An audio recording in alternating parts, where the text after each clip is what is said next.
All right, Krystal, what's on your radar? Well, we may know as soon as this week who Joe Biden has selected for his vice presidential nominee, as speculation has reached a fever pitch.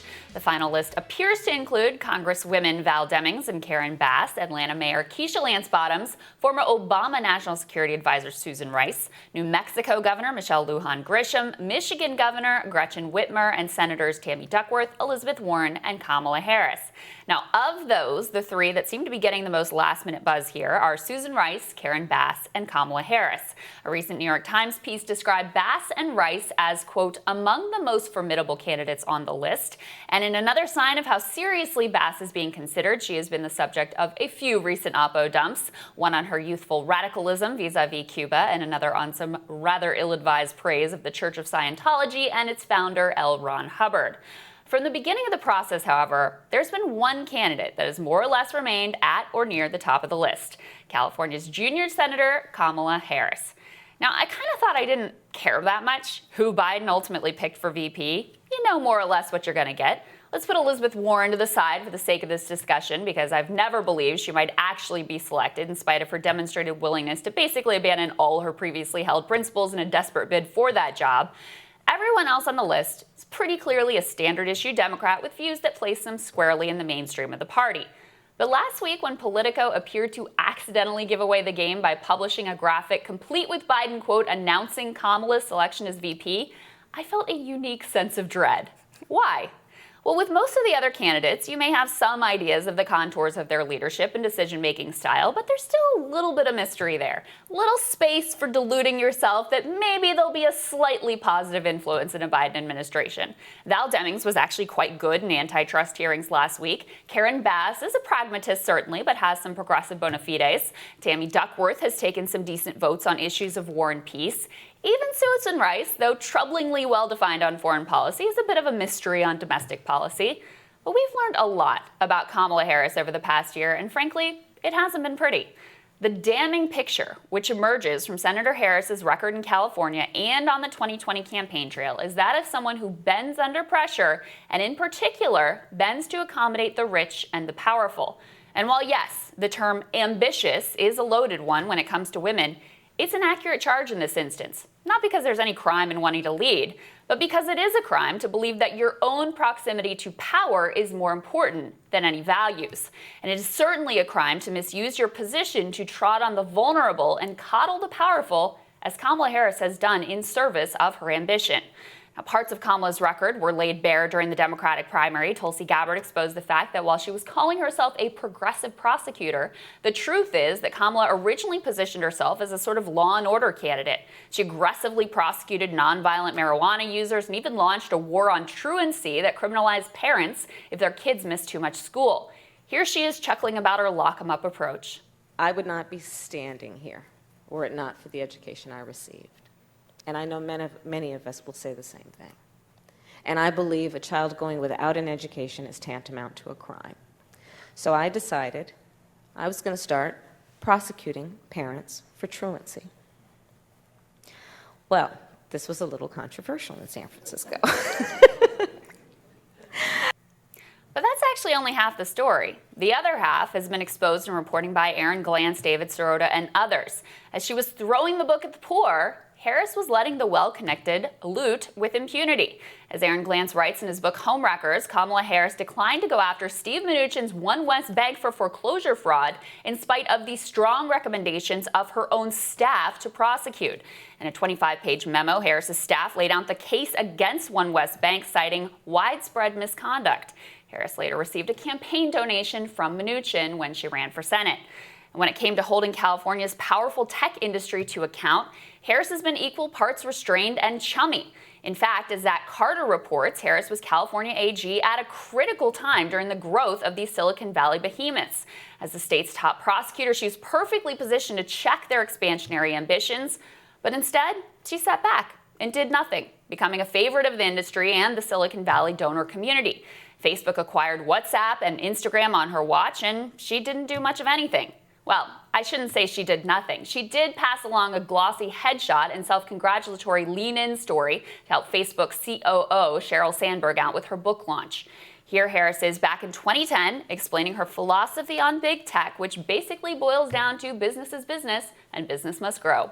How do you think about enforcing antitrust? And again, as you said, it's happening here. So there's a big interest in the government of California to make sure that this industry is thriving. So absolutely right.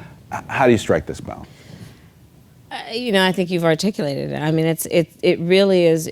We cannot be short-sighted. Yeah. And so that's part of it. And so it is to recognize that we have to allow these businesses to develop and grow. This hands-off approach has continued to be relevant in 2020 as Harris failed to offer a structural critique of tech giants and instead collapsed to the cheap resistance bait of calling on Twitter to ban Donald Trump from the platform, a way to signal seriousness while actually threatening no one's business model or financial interests. And then, of course, there was Harris's embrace and then rejection of Medicare for All. She co-sponsored Bernie's bill when that seemed like the politically expedient thing to do, even running Facebook ads touting her support to help fleece progressives into donating to her.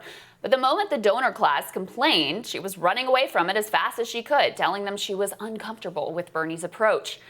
All of these episodes together paint a picture of an individual buffeted by the winds of whatever power demands of her, unable to consistently hold a position, and yes, more concerned with the way the wealthy can further her own ambition than with how she might use her position to check their power. And if you care about the horse race analysis, it's hard to see what someone who collapsed in the 2020 Democratic primary really brings to the table. So why is it then that Kamala's remained a top-tier VP contender in spite of her manifest shortcomings? Well, according to the New York Times, her elite coziness may actually be her greatest strength in the Veep stakes. They explain, Ms. Harris is regarded as a muscular fundraiser with the backing of important people in the Democratic Party's donor class. If those people want her in the running, then you should run the other way. Please let it not be Kamala. And Rachel, I'm curious your thoughts on this. I mean, there's the political aspect of it is I just don't see her as anything other than a liability in terms of winning the presidency. But also, if you're interested in someone who is going to have those leadership skills, who is going to in any way hold power to account, you just have no record there with Kamala. Well, I think you've laid it out pretty clearly that that's the case. And what's interesting, I think, about this particular VP selection is, every VP selection matters, but more so now than ever because Joe Biden is sort of a muted candidate. Yeah. We don't really know how he's going to be in office. And so whoever his VP is, I think will set the tone and set the direction of his administration, maybe more so than most. And so I think to your point, if you want corporate lobbyists to line up outside the White House, Kamala Harris is your pick, and I think that's rightly scaring a lot of progressives. It's what they don't like about the Trump administration to begin with, so why would you want to return to just that? Right, well, and the fact that her strongest selling point is like, well, she's good with the donor class is like the most damning indictment you can possibly imagine. But your point is exactly correct. Ordinarily, the vice president, it's kind of a ceremonial position. It's actually more important. I saw David Sirota tweeting this out, like who's the Treasury Secretary in terms of we see what Mnuchin is doing right now and how critical that position absolutely is, and especially will be given the financial crisis we are still likely to be in come January. But what you're looking at here is not just a vice president. You're looking at who is going to be the successor leader of the Democratic Party. Joe Biden is only likely to serve one term. We can't say that for sure, but it's I think he even term limited himself to one term. Yeah, so at some point. So it seems very likely that this will be the next Democratic nominee. And yes, progressives may try to primary that person next time around, but very, very likely that this will be the next Democratic nominee, which is why the primary this time was so important anyway in terms of setting the direction. This is an attempt to cement neoliberalism for the next several decades. And Kamala Harris, look, we've never seen her really take a decision that goes against the donor base, that goes against the interests of power. The big tech thing is a perfect example. There she was in California at like one of the most critical times in the growth and the development, and she didn't do anything. And look, I think people can learn and grow. None of us could have anticipated in 2010 where we would be in 2020. But there's no sign of that growth. In fact, quite the opposite. In the Democratic primary, instead of having this structural critique, to her credit, Elizabeth Warren was good on this issue. Obviously, Bernie Sanders had thoughts on this issue.